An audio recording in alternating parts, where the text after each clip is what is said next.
to use the website. Type the site address in the browser or use the invite link.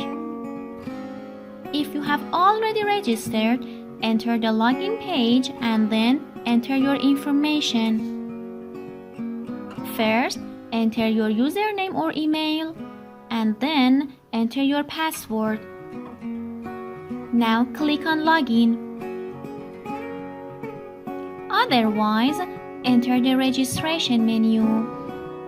Enter your email, enter your username,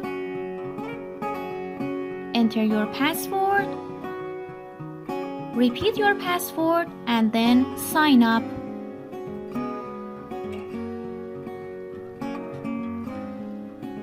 Now you can use 4 methods to upload your file and then perform the locking operation on it.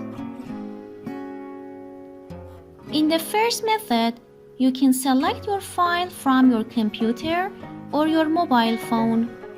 You can also drag it on this button.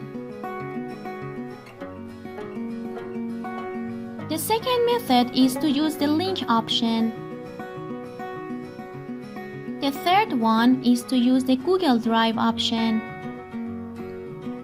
And the last method is to use the Dropbox option.